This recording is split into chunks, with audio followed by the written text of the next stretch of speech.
Hi, well, I figured while I was working on this today, we could talk about the cabin and what's going on with it.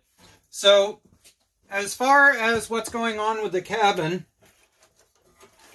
we're just going to check the throttle here.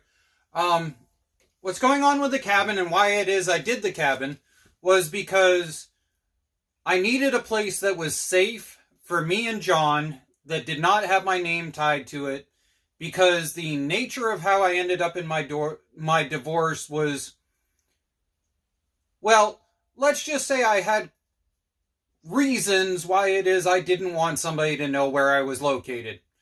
Metal objects pointed at your head that tend to go bang usually tend to cause you to have moments where you don't want that person to know where it is that you're going to be. So the way the cabin transpired is John and I were living from campground to campground, and we had a friend, and I ended up owing that friend money. So we made a deal.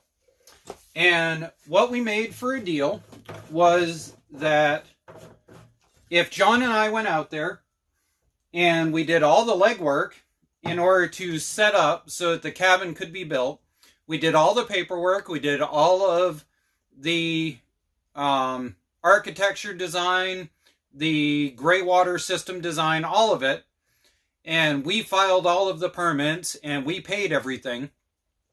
We essentially leased the property for free, with the idea being that I owed this person roughly about $3,000. So by the time we got done with the cabin and setting it up, I basically had about $2,000 into it.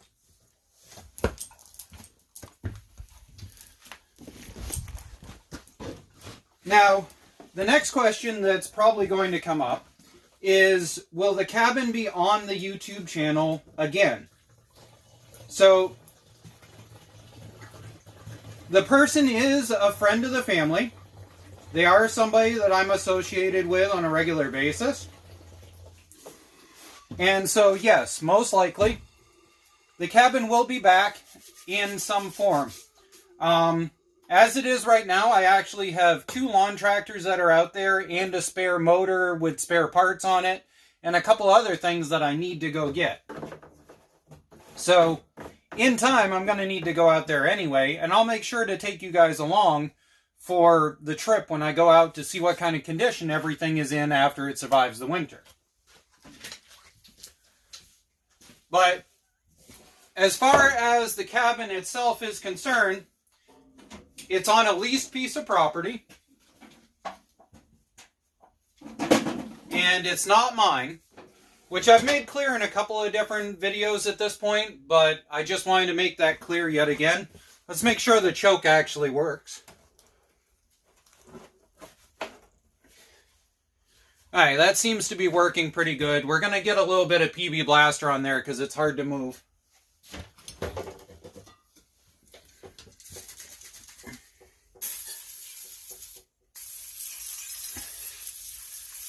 I just like to take this whole assembly here and I just like to lube it up with PB Blaster. Just a little bit of penetrant in order to go and check everything and coat it down, make sure that it stays. And let's see. You know, we really should name Furbies in every episode. How about we call this Cassie? Cassie on the carousel. So we've got Cassie here sitting on the flywheel. And then that way we can see whether this turns over visually. Because what I figured out years ago shooting these videos was that unless you had the phone or the camera way up here, you just couldn't really see this. So, Cassie on the carousel, let's see whether it'll do anything. Now, this unit here should fit the really large snowblower that I have, and we'll get back to talking about the cabin in just a sec. Give it some choke. This was running before all of this stupid stuff happened. We should probably check and see if it's actually got oil in it. Yes, it does. Okay. Here's hoping in 3, 2, 1.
So there we go. Luckily that came back to get back to life. It's a good thing too, because I was planning on pulling this motor in order to put it on Mud Wizard, because that motor, as you guys remember, was messed up. If you're new to the channel, mud mowers are usually my thing here, or doing lawn tractor repair, but I like to dabble in homesteading, which is part of the reason why I ended up in the off-grid cabin. So, basically, the long story short, also with the cabin and why I did it, is that financially, I needed to be able to pay for this house. And I basically had an income of the ballpark of around $2,000 to work with. Between YouTube, Amazon Associates, what I make off of Facebook video profile, and what I was able to make on the side by using my truck in order to carry stuff, move stuff around, and transport people, I was able to make around two and a half. Everything all said and done with this place, I basically was having to pay $1,000 a month, not even living here. By the time I covered the mortgage, was required by Maine state law to pay the electricity. Well, by the time I covered some other stuff, it was $1,000 for a place I wasn't even living in 6 months. So between that, along with medical bills, dealing with a truck, I had ordered all of the parts to be able to fix my truck in order to pass the Maine state inspection and to be able to do the registration just before everything went down. I actually came back to the garage to end up finding all of the parts were actually here and could have gotten my truck up and running, but that's neither here nor there. At least I have them for the next time the truck breaks down. So I had to be able to pay $1,000. I had to go and be able to figure out living expenses plus medical expenses. On top of that, I also have active skin cancer growth going on in my moles. I've had over 28 mole removals at this point in under a year and a half. Out of the last 4 that were removed, I actually have to have 3 out of the 4 redone, because they didn't manage to cut enough of the active growth out. I've managed to dodge so far ending up on any kind of cancer treatment outside of surgical removal, and we're hoping to keep it that way.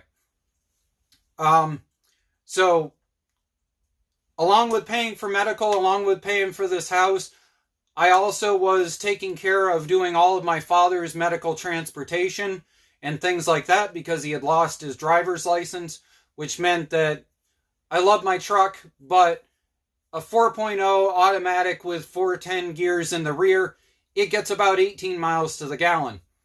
So I needed something that I could do basically for free. And so I ended up building the cabin. The cabin in grand total ended up costing about $2,400-ish by the time I was done. If I had enough time to do the outside of the cabin the way I was planning on doing for winter, or I had have needed to be able to be there for winter, I would have done an entire wall of 1-inch foam insulation around the outside of the building, along with covered it in most likely cedar shake shingles, because it would have weathered and looked nice on the setup.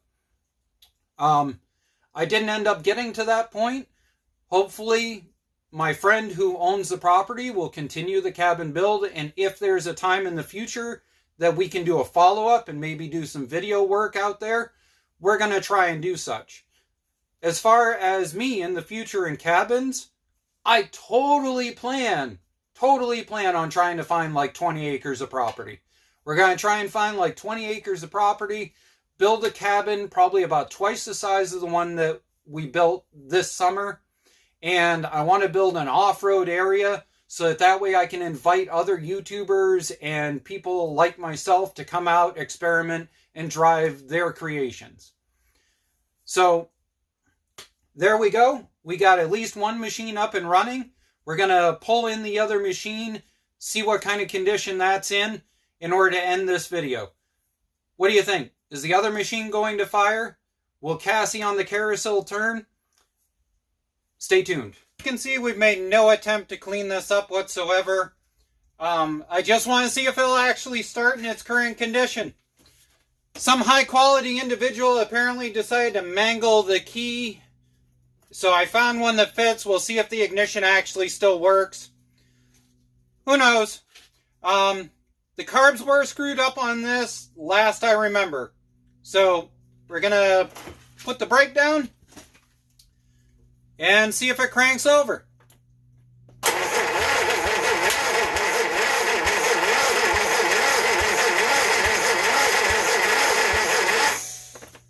You know, that's actually promising. Let's throw a battery booster on it and let's give it a little bit more.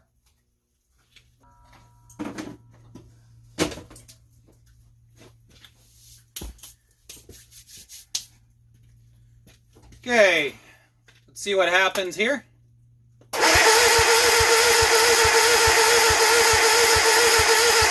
That's not bad. Let's give it some starter fluid.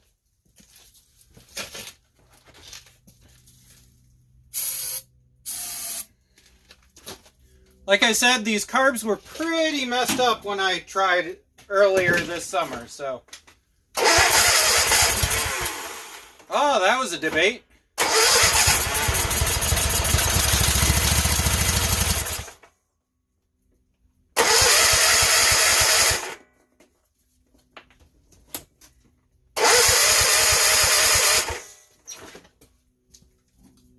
So I think that was just a starter fluid only fire. Which doesn't surprise me. I was kind of expecting that. Alright. One more, just for the heck of it.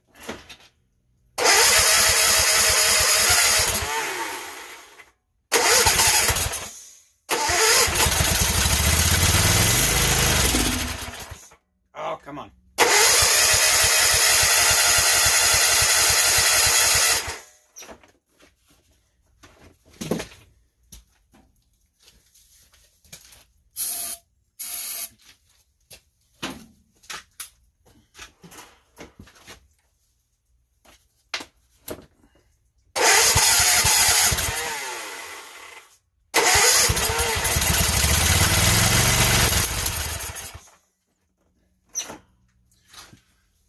Alright, so obviously we're not bringing this one back to life today. The carburetors definitely need to be fully worked. We're going to bag it, stuff it off in the corner. We're going to come back to this one in the spring. But we got one machine running, which means we can start strapping the snowblower onto that. But the first thing we're going to do is get the GT6000 in here and see if we can get last year's project finished. Thanks, everyone.